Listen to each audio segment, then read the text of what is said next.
Mittens was a cat. Not a special cat, or a brave cat, or a particularly clever cat. He was just a cat. His fur was the color of a dusty orange sunset, with white paws that looked like he had stepped in 4 little bowls of milk. He lived with his best friend, a kind girl named Lily, in a small cozy house in Bayou La Batre. Their home smelled like sweet tea and the salty air that drifted in from the nearby Gulf. Mittens' days were simple and filled with important cat business, which mostly involved long, luxurious naps in sunbeams that warmed the wooden floorboards. His biggest adventure of the day was usually chasing a dancing dust bunny under the sofa. Sometimes, he would watch the little fishing boats chug along the bayou from the safety of the windowsill. He would twitch his tail, imagining he was a mighty tiger hunting in the tall grass. But his imagination only ever lasted until the sound of the can opener. The crinkle of a cat food can was the most exciting sound in his world. Lily would laugh and say, "Oh, Mittens, you're my silly, lazy boy." He would just purr, happy and content in his small, predictable life. Lily loved Mittens more than anything. She would draw pictures of him in her notebook, giving him a little red cape and calling him Super Mittens. He would just blink slowly at the drawings, not understanding the fuss. Why would a cat need a cape? A warm lap was much better. He didn't dream of flying or fighting bad guys. He dreamed of tasty fish, soft blankets, and the gentle rhythm of Lily's breathing as she slept. He was her friend, and that was enough. He didn't need to be a hero. He just needed to be her cat. His world was a comfortable loop of waking up, eating, napping, getting gentle scratches behind the ears, and then napping some more. He knew every creak of the floorboards and every comfortable cushion in the house. His greatest challenge was deciding which sunny spot was the absolute best for his afternoon slumber. Little did Mittens know, his perfectly ordinary, wonderfully lazy life was about to get a very big, very strange, and very sparkly surprise. A surprise that smelled faintly of rainbow-colored fish and cosmic energy, which was not a normal smell for Bayou La Batre at all. One bright Tuesday morning, a strange green meteor streaked across the clear Alabama sky. It wasn't a big, scary meteor, but more like a tiny, glowing space pebble.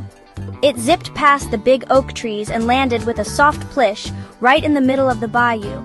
The water shimmered with green and purple light for a moment, then looked normal again.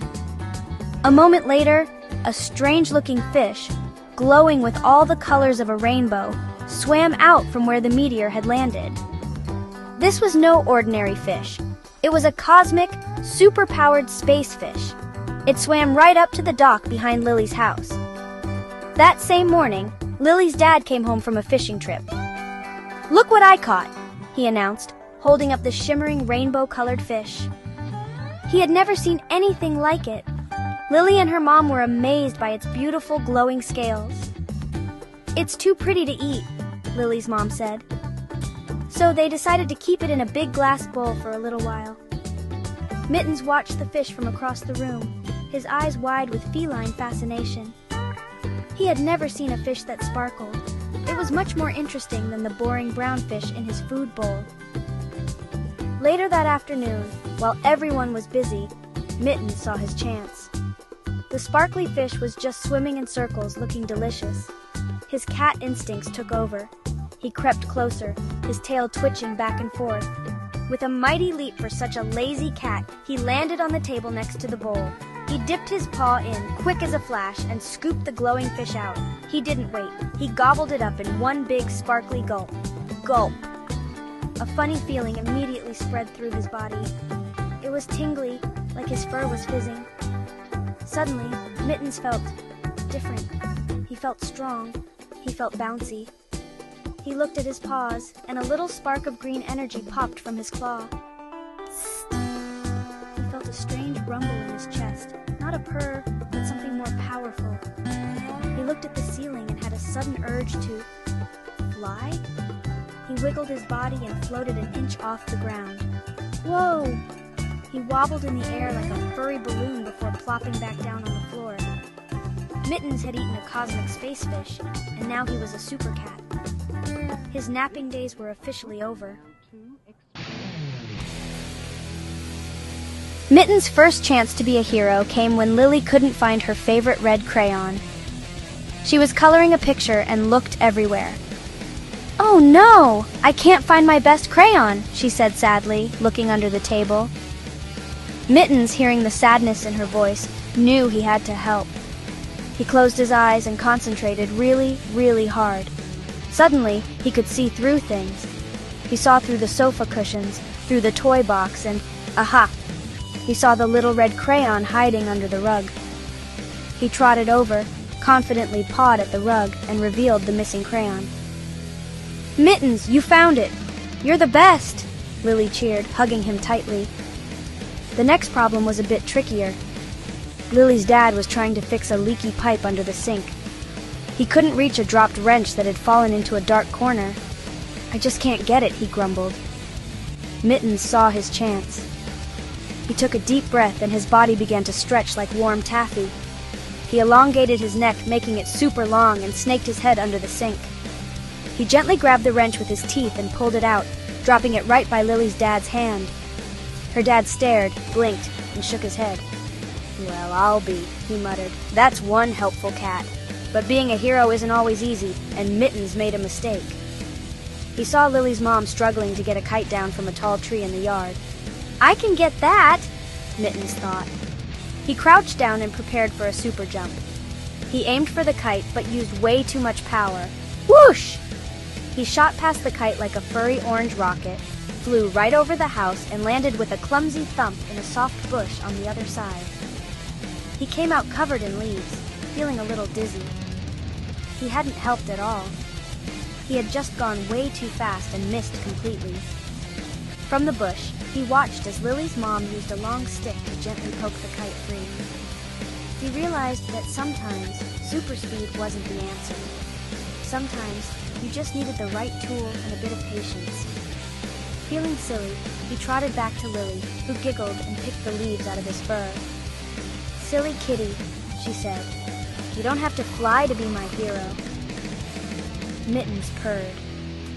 He was learning that having powers was one thing, but knowing how and when to use them was the most important part of the job.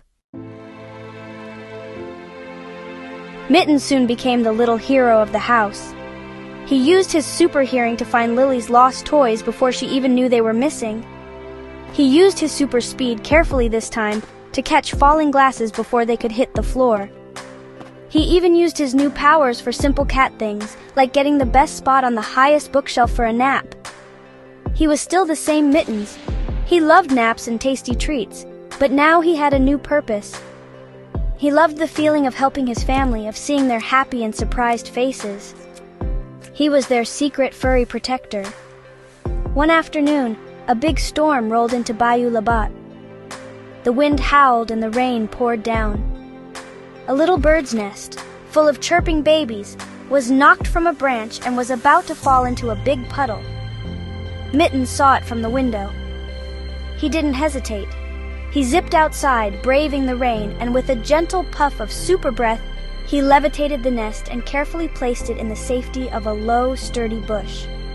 The mother bird chirped her thanks. Mittens felt a warm glow inside him that had nothing to do with his powers. He learned that being a hero wasn't about big, flashy rescues or showing off. It was about seeing someone in trouble, big or small, and doing what you could to help them. It was about finding a lost crayon for Lily or saving a family of birds from a storm. It was about using your special talents, whatever they may be, to make the world a little bit better and a little bit kinder for those around you. He was still just a cat, but he was a cat who had learned a very important lesson about caring for others.